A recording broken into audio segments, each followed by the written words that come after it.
할렐루야. 3일 동안 잘들 지내셨습니까? 오늘도 수요 성경 공부에 참석하신 여러분들을 예수님의 이름으로 축복합니다. 오늘은 창세기 44장을 우리가 공부하도록 하겠습니다. 우리가 지난 시간에 보았다시피 43장에서는 계속되는 대기근으로 인하여서 양식을 구하기 위하여 그 야곱의 자녀들이 애굽으로 다시 들어가야만 했고, 형제들은 야곱을 설득하여서 누구를 데려갔습니까? 베냐민을 애굽으로 데려가고 그곳에서 요셉의 집에서 요셉과 함께 거의 한 20여 년 만에 형제들이 함께 모여서 식사하는 장면까지 우리가 보았습니다. 자, 이어서 이 44장에서는요, 야곱의 12아들이 극적으로 화해를 하게 되는 그 배경이 마련되어지는 그 장이 바로 이 44장입니다. 즉 형제들의 어떤 그런 변화 여부를 다시 한번 확인하려는 어떤 그런 요셉의 두 번째 시험과, 그리고 이 요셉의 시험을 형제로 극복하는 형제들의 모습을 기록하고 있습니다. 자, 이것을 이 44장을 크게 두 부분으로 나누게 되면은 1절과 13절, 그리고 14절에서 34절, 이렇게 두 부분으로 나눌 수가 있습니다. 1절과 13절에는 요셉이 베냐민의 곡식 자루에 이제 애굽에서 가나안으로 돌아가는 그 형제들에게서 베냐민의 곡식 자루에 은잔을 넣어서 그를 도적으로 몰아서 다시 한번 형제들에게 형제를 희생시키면 자신은 살 수 있을 거로 생각하게 만드는 어떤 그런 시험을 부과하는 장면이 1절에서 13절까지 기록되어져 있고, 그리고 14절에서 34절에는 그 시험에 대하여 유다가 형제들을 대표로 해서 자기 희생적인 어떤 그런 탄원으로 인하여서 요셉의 시험을 극복하는 장면이 14절에서 34절에 나와 있습니다.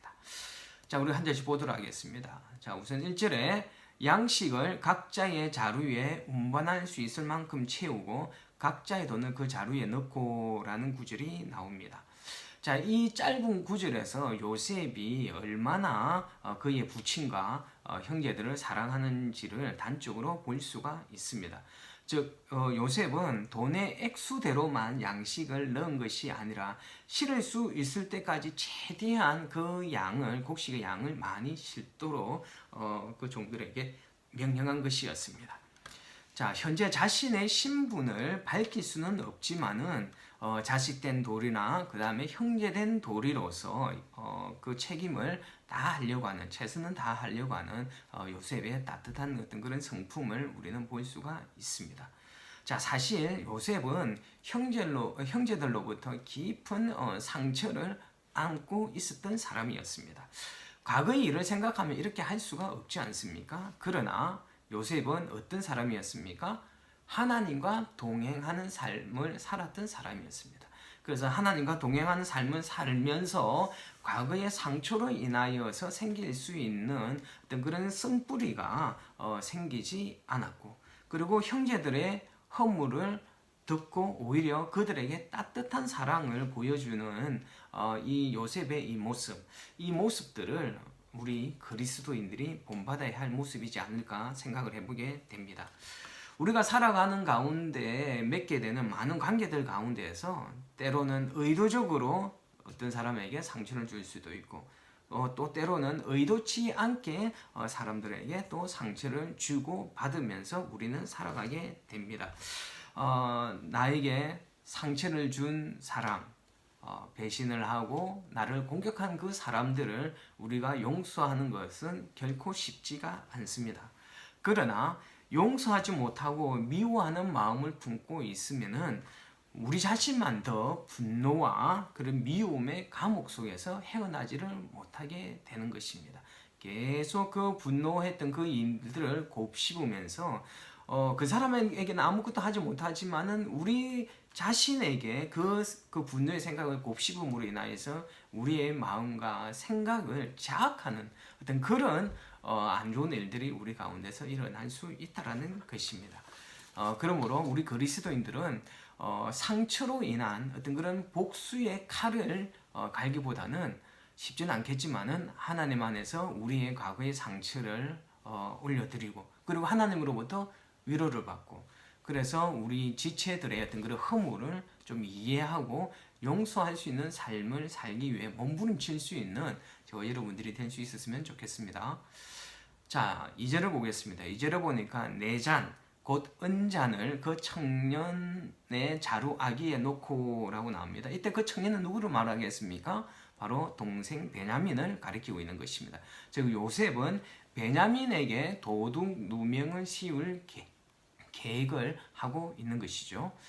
자, 요셉은 과거에 자신을 노예로 팔았던 그 형제들의 그 인격을 시험하기 위하여서 베냐민을 도둑으로 몰아가고, 그로 인하여서 이 형제들이 이러한 상황 가운데서 어떻게 반응하려고 하는지를 보려고 이 요셉은 다시 한번 시험을 준비를 하고 있는 것입니다. 자, 우리는 이 장면에서 하나님께서는 하나님의 사람을 사용하실 때 그냥 사용하시는 것이 아니라 많은 어떤 시험과 그 연단을 통하여서 그 사람의 인격과 신앙을 확인하신 후에 하나님께서 사용하신다라는 것을 우리는 보아야만 할 것입니다. 하나님은 아무나 사용하시지 않으십니다. 하나님의 거룩한 일을 진행하실 때 하나님은 하나님의 사람을 사용하시는데 결코 아무나 사용하시지 않으십니다. 정말 그 하나님 안에서 변화되어진 사람, 그리고 그 변화를 위하여서 훈련시키고 연단시키고 난 후에 하나님께서는 그 하나님의 사람들을 사용하신다라는 것을 우리는 깨달았으면 좋겠습니다. 그러므로 우리가 이 세상 가운데 살아갈 때 많은 시험과 연단을 받게 되는데 그 시험과 연단 안에는 하나님의 선하신 목적이 분명히 있음을 알고 그 연단을 우리가 좀 잘 극복해 나갈 수 있었으면 좋겠습니다. 자, 5절을 보겠습니다. 5절에 이것은 내 주인이 가지고 마시며 늘 점치는 데 쓰는 것이 아니냐, 너희가 이같이 악하도다 하라. 이렇게 요셉은 청지기에게 그 형제들에게 어떻게 누명을 세워야 할지를 가르쳐주고 있습니다. 자, 그런데 자, 여기서 우리가 볼 것은 이 은잔을 어떻게 사용하게 됐습니까? 우리가 보통 잔은 물을 마시거나 뭐 술을 마실 때 사용하는데 여기서는 보니까 이 잔을 점을 치는 데도 사용했다라는 것을 우리는 알 수가 있죠. 자, 고대 애국인들은요, 이 점을 칠 때 어떻게 점을 쳤느냐 하면은 그 술잔에다가 이렇게 물을 따르고요. 그 물을 넣고 난 뒤에 주문을 외우고 난 뒤에 물 위에 비춰지는 어떤 그런 태양의 그 모습을 보고서 점을 쳤다고 합니다. 그렇기 때문에 이 잔은요, 또 특히 이 은잔 같은 경우는 매우 신성한 것으로 여겨졌습니다. 그러니까 성물, 그들 애굽인들에게서는 성물로 여겨졌던 것입니다. 점을 치는 도구였기 때문에 성물로 여겼습니다. 그래서 이 잔을 점치는 것을 훔치는 것은 마치 그 집의 어떤 그런 수신을 훔치는 행위와 마찬가지였습니다. 그렇기 때문에 이 죄는 아주 엄격하게 다스렸었습니다. 자, 요셉은 이제 이것을 베냐민의 제목으로 뒤집어 씌울 계획을 가지고 있습니다. 물론 요셉은 하나님을 믿는 신앙을 가진 사람이었기 때문에 당연히 점을 쳤을 리는 없지 않겠습니까? 하나님께서 가장 싫어하는 것이 점치는 것인데 이 요셉은 하나님을 믿는 아주 철저한 신앙을 가지고 있었기 때문에 이렇게 점을 쳤을 리는 없지만은 형제들을 시험하기에는 이 은잔이 아주 적합한 도구였기 때문에 이 은잔을 사용하여서 형제들을 시험을 하고 있는 것이겠습니다. 자, 9절을 보겠습니다.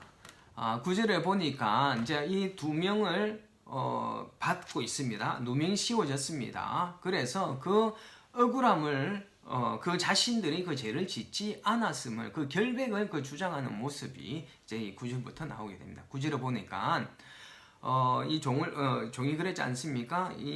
그 자신의 그 주인이 점치는 그 잔을 왜 훔쳐가느냐, 이거는 참 악하도다, 이렇게 했었을 때 형제들이 이야기를 합니다. 당신의 종들 중 누구에게서 발견되든지 그는 죽을 것이며 우리는 내 주의 종이 되리라 이렇게 이야기를 합니다. 우리는 내 주의 종이 되리라 이렇게 이야기를 하고 있습니다. 자, 형제들은 이 요셉의 은잔을 훔쳤다는 이 청지기 말에 그들의 결백을 자신만만하게 이렇게 주장을 하고 있지 않습니까? 이들이 이렇게 자신만만하게 주장할 수 있었던 가장 첫 번째 이유는요. 그 어느 누구도 자기들은 그 형제들 어느 누구도 애굽 총리 술잔을 훔치지 않을 것으로 완전히 확신하고 있었기 때문에 이렇게 자신만만하게 이야기를 할 수 있었고, 두 번째로는 우상이나 어떤 이런 신물을 갖다가 훔치는 것은 중죄에 해당되어져서 죽음을 피할 수 없다라는 사실을 너무도 잘 알고 있었기 때문에 목숨을 걸고 이 술잔을 훔쳤을 리가 없다라고 확신하였기 때문에, 또 그들은 스스로도 이를 점을 치는 사람들이 아니었기 때문에 점치기 위하여서 이 형제들 중에 누가 그 잔을 이렇게 훔쳐갔겠느냐라는 어떤 그런 확신이 있었기 때문에 이들은 목숨까지 내걸고 자신만만하게 자신들의 결백을 주장하였던 것입니다. 자, 우리가 여기서 눈여겨볼 것이 하나 있습니다. 여기서 눈여겨볼 것이 바로 무엇이냐면은, 만약 그들의 그 잔을 훔친 게 발각이 되면은 그 발각된 사람뿐만 아니라 모두가 함께, 형제들 한 사람이 발각되어지면 모두가 함께 그 죄에 대해서 공동 책임을 지겠다라고 이렇게 말한 것이었어요. 뭐라고요? 우리는 내 주의 종이 되리라 할 때 우리는 이라고 이야기하고 있지 않습니까? 이 안에는 공동 책임을 지겠다라고 하는 것이겠죠. 자, 그들의 형제를 보여주고 있습니다. 과거에는 서로가 시기하고 질투만 하는 형제들이 그들이 계속되어지는 어떤 그런 시험과 연단을 통하여서 점차 언약의 백성으로서의 어떤 그런 성숙한 모습으로 변해져 가고 있는 모습을 우리는 확인할 수가 있는 것입니다. 하나님께서는 하나님의 사람들을 여러 가지 어떤 그런 상황과 환경을 통하여서 훈련시키고, 이렇게 훈련시킴을 통하여서 신앙적으로나 이렇게 인격적으로 우리를 바꾸어 가려고 하시는 분이심을 우리는 깨달아야 합니다. 바로 하나님께서 우리를 훈련시키고 연단시키는 가장 큰 목적이 바로 여기에 있는 것입니다. 우리의 어떤 그런 신앙적인 것, 인격적인 변화를 위해서겠죠.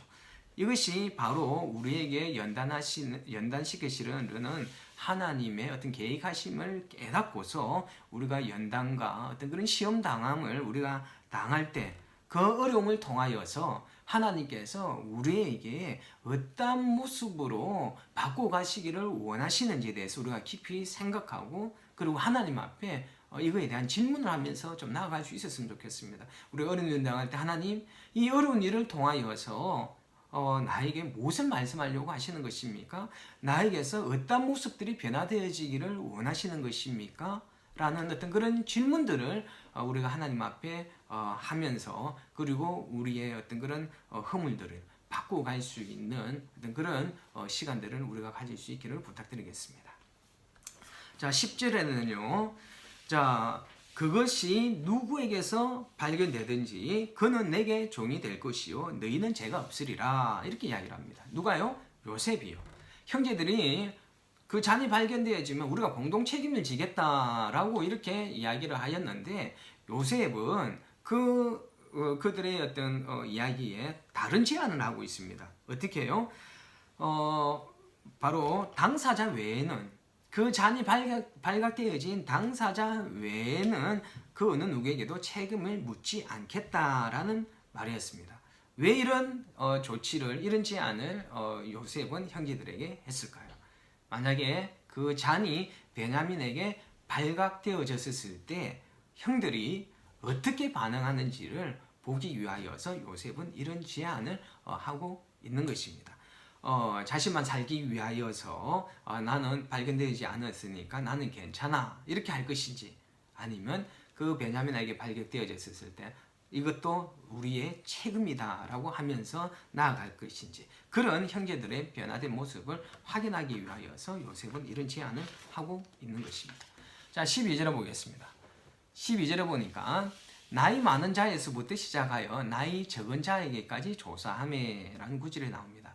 사실 이 요셉의 하인들은 막내 그 베냐민 자루에 그 은잔이 있다라는 것을 당연히 알고 있지 않겠습니까? 뭐 그들이 의도적으로 잔을 넣었기 때문에 베냐민의 그 자루에 넣었다는 그들이 알고 있기 때문에 바로 베냐민 자루에서 찾을 수도 있었어요. 그러나 그렇게 하지 않고 나이가 제일 많은 사람부터 이렇게 차근차근 제일 마지막에 베냐민 올 때까지 하나씩 이렇게 확인을 하고 있습니다. 왜 그랬을까요? 만약에 그들이 그들의 베냐민에게 일어났기 때문에 그들 잘 알고 있지 않겠습니까? 근데 베냐민의 그 자료에서 바로 찾게 되면은 형제들이 이 안에는 뭔가 분명히 계략이 있을 것이라고 의심을 살 수가 있었기 때문에 의도적으로 한 명씩 이렇게 찾도록 한 것입니다. 자, 그런데 이 안에 참 이게 아주 긴장되는 순간이었지 않았을까요? 한 명 이렇게 자체되어 있었을 때, 그들에게 각자에게서 언제나 나오지 않았을 때, 안도의 한숨을 쉬었겠죠. 한 명. 그러는 중에 많은 생각들이 오고 가지 않았을까요? 혹시나 이 우리 형제들 중에 만약에 누군가가 발각이 되어진다면, 그 안에 은잔이 있게 된다면, 나는 그때 어떻게 행동할 것인가? 좀 어떤 그 현실에 대해서 냉정하게 판단하도록, 그러면서 그 안에서 형제를 위하여서 나는 어떻게 할 것인가? 그냥 내가 하고 싶은 대로 내가 살기 위한 선택을 할 것인가? 아니면 형제들과 함께 공동 책임을 질 것인가?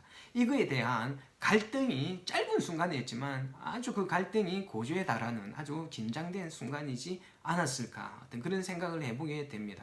그러는 중에 그들은 최종적으로 어떻게 할 것인지 결정지었지 않았을까요? 자, 13절을 보겠습니다. 자, 그들이 옷을 찢고라는 표현이 납니다. 그 은잔이 누구에게서 발각되어졌습니까? 바로 베냐민에게서 발견이 되어지지 않습니까? 이렇게 발견이 되어졌을 때 그들이 옷을 찢었다라고 하고 있는데, 당시에 이렇게 옷을 찢는 행위는 무엇을 나타냅니까? 처절한 슬픔, 극도의 슬픔을 표현하는 상징적인 표현이 바로 옷을 찢는 것이었습니다. 그들이 결백하다라고 주장했는데, 이 베냐민의 자루에서 은잔이 나오는 예기치 않은 어떤 그런 일이 발생했을 때 형제들은 어떤 그런 절망과 어떤 그런 슬픔이 극에 달하면서 옷을 찢는 행위를 보이고 있는 것입니다. 자, 1절에서 13절까지 봤는데, 우선 오늘 이 형제들은요, 처음에 이렇게 시므온을 애굽의 볼모로 잡혀두고 그들이 나머지 형제들이 이렇게 가나안으로 귀환할 때와는 그렇게 달리 이제는 시므온과 그리고 베냐민 막내 동생까지 어떻게 했습니까? 무사히 고향으로 귀향하게 되었지 않습니까? 처음에. 자, 이렇게 애굽으로 나올 때 그들의 발걸음이 얼마나 가벼웠겠습니까? 양식도 없고 볼모로 잡혀있던 시몬도 데리고 가고, 그리고 이렇게 베냐민도 야곱이 사랑하는 베냐민도 다시 데려가게 되었을 때 이 형제들의 발걸음은 너무너무 가벼웠을 거예요. 그들에게 닥쳤던 문제가 해결되어지지 않습니까? 그러니까 얼마나 발걸음이 가벼웠겠어요. 그런데 얼마 가지 않아서 또 예기치 않았던 문제가 그들에게 찾아왔지 않습니까? 그들은 요셉의 시험으로 인해서 또 다른 어려움에 빠지게 되었던 것입니다. 자, 이러한 상황은 우리가 왜 하나님을 의탁하는 그 삶을 살아야 하는지를 우리는 깨닫게 되는 것입니다. 인간은 자신의 앞날을 한치도 볼 수 없는 연약하고 부족한 사람들입니다. 그렇기 때문에 우리의 의지와는 상관없이 우리 삶 가운데서 우리는 자주 아주 큰 어려움과 고통을 당하면서 살아가게 됩니다. 그렇기 때문에 우리 연약한 사람들은, 우리 연약한 인간들은 어떻게 해야 되는 것입니까? 하나님을 항상 전적으로 의지하는 그런 삶을 살아야 할 것이고, 그리고 예기치 않았던 그런 상황들, 사건들, 그러나 그 예기치 않았던 상황들이다, 사건들, 이것도 하나님께서 승인하시지 않으면 일어날 수 없는 일들이라고 제가 자주 말씀드리고 있습니다. 그렇다면 하나님의 성인하에서 이런 일들이 일어났다면 이 안에는 분명히 하나님의 뜻과 하나님의 목적이 있을 것이다 라고 말씀드렸지 않습니까? 그렇기 때문에 우리가 예기치 않은 어려움들이 발생을 하였을 때 그 하나님의 섭리와 하나님의 뜻을 깨닫기 위하여서 우리는 하나님 앞에 엎드리는 어떤 그런 모습들이 있어야 할 것이고, 그리고 하나님으로 인하여서 생겨났던 어떤 어려운 거의 시험 가운데에서 이것을 극복하기 위해서는 우리는 전적으로 하나님 한 분만을 신뢰하고 의지하는 어떤 그런 모습들이 있어야 된다라는 것을 우리는 이 형제들의 그 모습을 통하여서 깨닫게 되는 것입니다.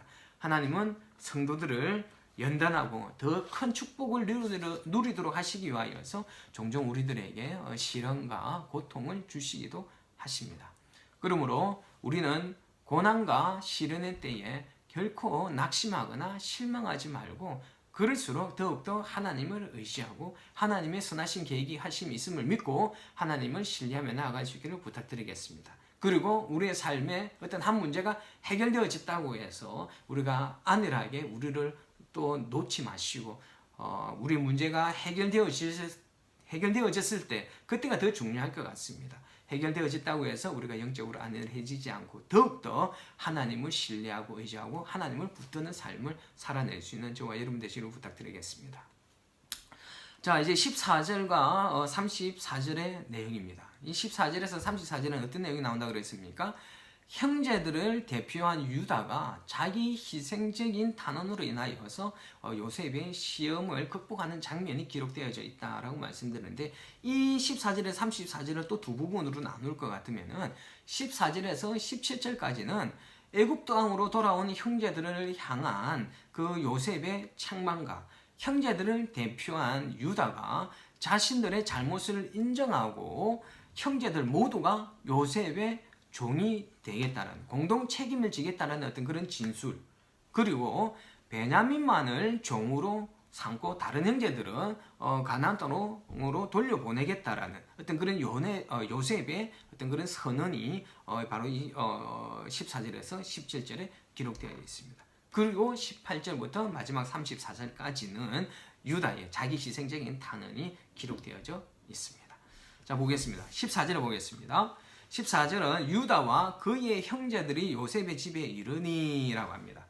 자, 유다는 지난 시간에도 말씀드렸던 것처럼 그 집안의 넷째 아들이라 그랬어요. 그렇지 않습니까? 근데 오늘 여기 44장에서도 계속해서 그 형제들의 대표성을 누가 띠고 있습니까? 유다가 띠고 있습니다. 러브벤이 아닙니다. 러브벤 장남님 같이 있었습니다. 그럼에도 불구하고 유다가 대표성을 띠고 지금 요셉하고도 계속해서 이야기를 하고 있는데 이렇게 유다가 형제들의 그 대표로 부각되어지는 이유는 바로 이 유다가 야곱을 설득하여서 누구를 데려왔습니까? 베냐민을 데려왔지 않습니까? 그랬기 때문에 가장 큰 화두는 베냐민의 어떤 아니었지 않습니까? 그렇죠? 그래서 이 베냐민을 설득하여 야곱을 설득하여 베냐민을 데리고 온 사람은 유다였기 때문에 지금 모든 일이 진행되어지는 그런 상황들 가운데에서 문제 해결을 위하여서 이렇게 유다가 대표로 부각되어져 있는 것입니다. 자, 15절은요. 나 같은 사람이 점을 잘 치는 줄을 너희는 알지 못하느냐. 바로 이제 요셉이 지금 이야기를 하고 있는 것이지 않습니까? 이 요셉이 내가 점을 잘 치는 사람인데 내가 그런 사람인 줄도 모르고 너희가 몰래 내 잔을 훔쳐갔느냐라는 어떤 그런 의도로 이야기를 하고 있는 것이겠죠. 그렇죠? 자, 나 같은 사람이 점을 잘 치는 줄을 너희는 알지 못하느냐. 이 안에는 두 가지 의미로 해석을 할 수가 있습니다. 첫 번째로는 자신의 은잔을 누가 도적해 갔는지를 점을 쳐서 알아낼 수 있는 자라는 거예요. 내가 점을 잘 치기 때문에 누가 이 은잔을 훔쳐갔는지 잘 알 수 있는 사람이다 라고 말하는 것으로 해석할 수도 있고요. 두 번째로는요, 무엇입니까? 도둑질해 간 그 은잔으로 요셉이 점을 자주 치는 사람, 그러니까 점을 자주 치는 사람으로서 점을 잘 치는 사람이나 아니면 점을 잘 보는 사람, 이런 두 가지 의미로 이렇게 나 같은 사람이 점을 잘 치는 줄을 이 의미로 이렇게 해석이 가능합니다. 자, 그러나 신실한 믿음을 가졌던 요셉이 이렇게 점을 쳤으면 만무하겠지 않습니까? 이것은 단지 형제들을 속이기 위한 그 위장된 어떤 그런 말이라는 것을 우리는 기억해야만 되겠습니다. 혹시나 진짜 요셉이 그곳에 있으면서 점 쳤나? 애굽에 있으면서 거기서 동화되어져서 점을 치는 사람이 되었나? 라고 우리가 오해해서는 안 되겠습니다. 자, 16절에 보겠습니다. 유다가 말하되 하나님이 종들의 죄악을 찾아내셨으니 우리와 이 잔이 발견된 자가 다 내 주의 노예가 되겠나이다. 이렇게 이야기를 하고 있습니다. 지금 여기서 유다가 말하는 죄악이란 어떤 죄악을 말하겠습니까?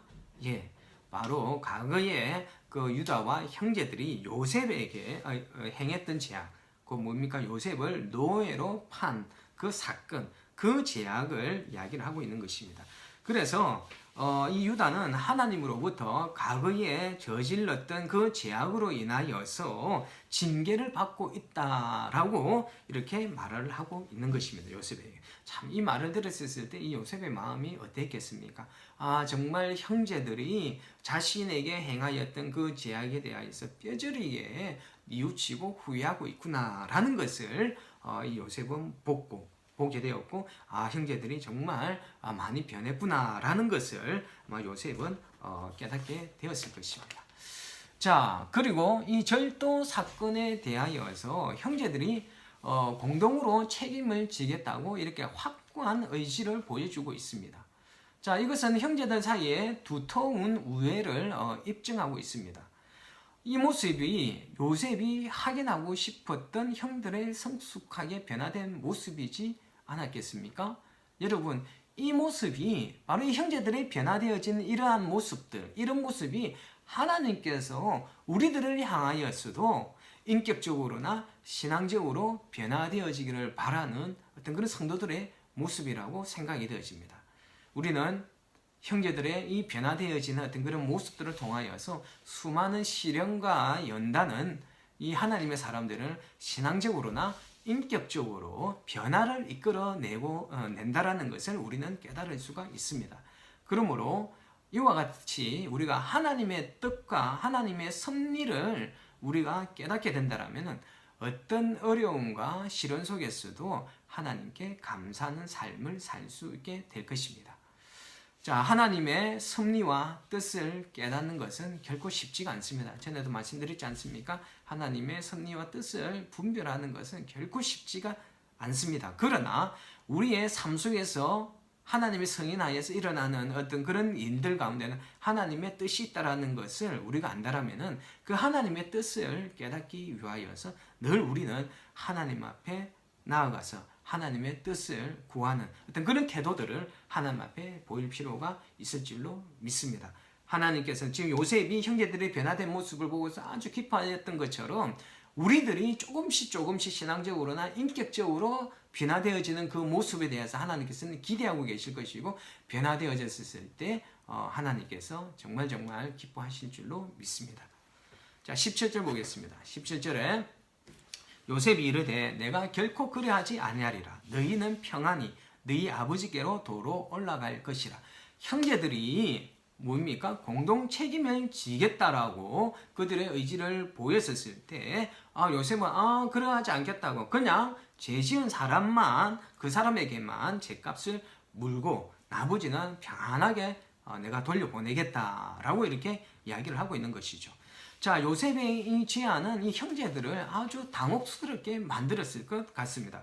왜냐하면은요, 이 절도 혐의를 받고 있는 베냐민과 함께 공동 책임지기로 했는데 요셉은 그렇게 아니라 그냥 죄 지은 사람만 남게 하겠다라고 했었을 때 이 베냐민과 함께 평생 애굽에서 노예 생활을 할 것이냐, 아니면은 동생만 남겨둔 채 가나안으로 돌아가느냐, 하나님 양자택일의 상황 가운데 지금 이들이 내몰려 있는 것입니다.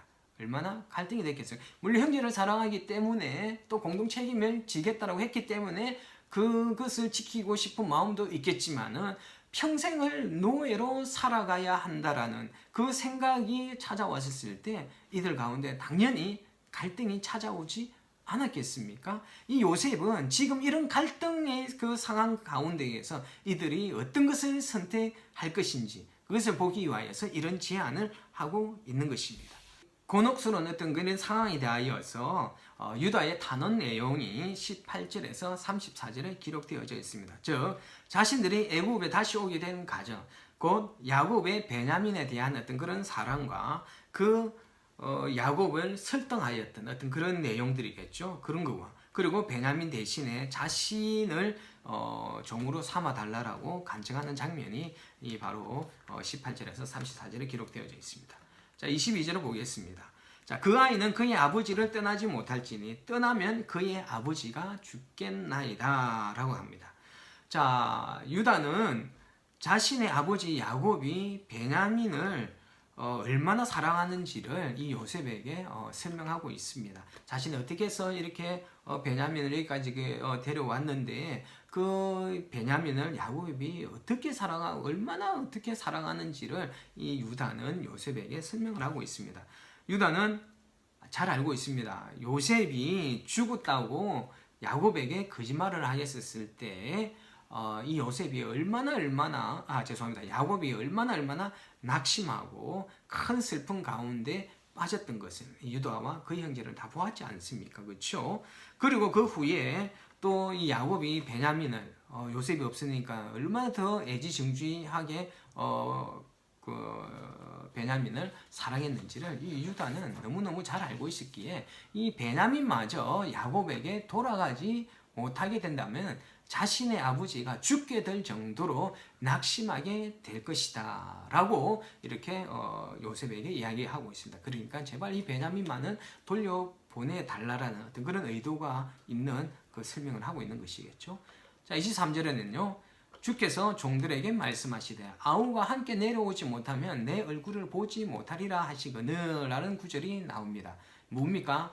야곱이 애지중지하던 베냐민을 보낼 수밖에 없었던 이유를 지금 언급하고 있습니다. 즉 애굽 총리의 명을 거절할 수 없어서 다음에 양식을 얻기 위해서는 막내 아우를 데려와야 된다고 했지 않습니까? 그렇죠? 이 애굽 총리의 명을 거절할 수 없어서 데려왔는데 그 동생에게 불행한 일이 닥치게 된다라면 그의 아버지가 큰 슬픔을 맛보게 될 것이므로 제발 자비를 베풀어 달라고 호소를 하고 있는 것입니다. 자, 30절 보겠습니다. 30절에 보니까 아버지의 생명과 아들의 생명이 서로 하나로 묶여 있거늘 라는 구절이 나옵니다. 자, 이 안에 이 의미가 무엇이냐면은 생명과 생명이 묶여 있다. 이 말은 영혼과 영혼이 맞붙어 있거늘 이런 의미예요. 그러니까 야곱이 베냐민을 얼마나 사랑했는지를 단적으로 보여주는 어떤 구절입니다. 이 공동 번역에서는 뭐라고 해석이 되어져 있었느냐 하면은 아버지의 목숨은 그의 것과 하나로 얽혀 있으므로라고 이렇게 번역을 하고 있습니다. 만큼 야곱이 베냐민을 얼마만큼 사랑했는지를 잘 보여주고 있는 것이겠죠. 자, 33절 보겠습니다. 33절을 보니까 그 아이를 대신하여 머물러서 내 주의 종이 되게 하시고 그 아이는 형제들과 함께 돌려보내소서라고 이렇게 이야기를 합니다.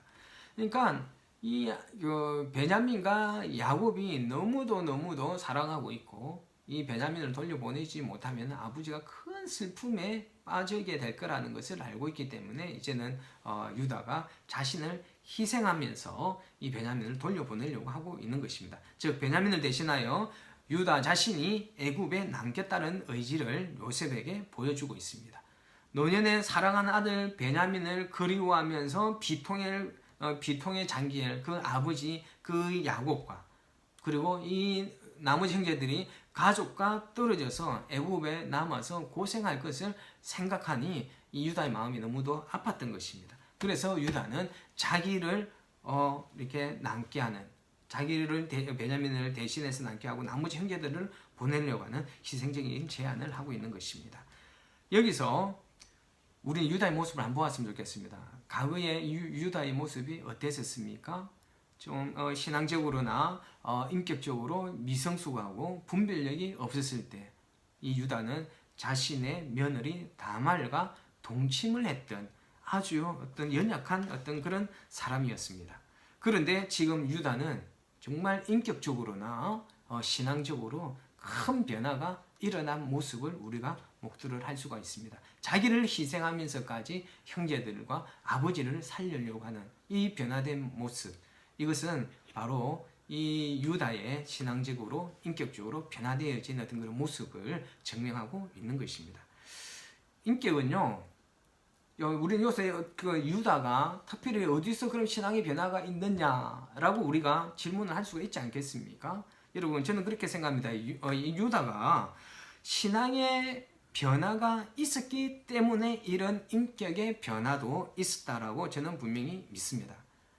이 인격의 변화가 없다라면요, 그 사람의 신앙에도 나는 변화가 없었을 거라고 저는 생각되어집니다. 인격의 변화가 없는 어떤 신앙의 변화는 결코 일어날 수가 없습니다. 신앙이 변화되어지면, 신앙이 성숙하게 변화되어지면 인격도 성숙하게 변화될 수밖에 없다라고 저는 믿습니다. 여러분, 신앙과 인격은 함께 움직입니다. 신앙은 좋은데 인격은 별로야 라는 말은 그 말은 틀린 것입니다. 인격이 별로면요, 신앙도 어딘가에 분명히 문제가 있는 것이고, 신앙이 성숙하면 인격도 분명히 성숙하게 될 것이라는 것입니다. 그러므로 하나님과 올바른 관계를 통하여서 우리가 올바른 신앙을 가지고, 그리고 올바른 인격으로 변화되어지고, 그리고 정말 하나님의 어떤 그런 훈련과 연단을 통하여서 우리 안에 좀 신앙적으로나 인격적으로 변화가 일어날 수 있도록 기도하는 저희들이 되었으면 좋겠습니다. 자, 34절입니다. 34절에 그 아이가 나와 함께하지 아니하면 내가 어찌 내 아버지께로 올라갈 수 있으리까? 라는 마지막 구절이 나옵니다. 자, 유다는 아버지 야곱과 한 약속을 반드시 이행하겠다라는 어떤 그런 의지가 나타나고 있습니다. 그러나 이 유다가 이렇게 말하는 것은 단지 아버지와의 어떤 그런 그 약속을 지키겠다는 어떤 그런 책임감에서만 나온 말이 아니라, 바로 막내 동생 그 베냐민에 대한 어떤 그런 사랑과 아버지 야곱에 대한 어떤 그런 효심의 반려에서 나온 그런 표현이라고 우리는 볼 수가 있습니다. 자, 이 유다의 이런 그 희생 정신으로 인하여서 나중에 45장에 보면 알겠지만은 요셉이 눈물을 흘리고, 그리고 형들과 극적인 화해가 이루어지지 않습니까? 바로 이런 극적인 화해가 이루어지는 그 계기를 이 유다의 희생적인 탄원으로 인하여서 마련되어지고 있는 것입니다.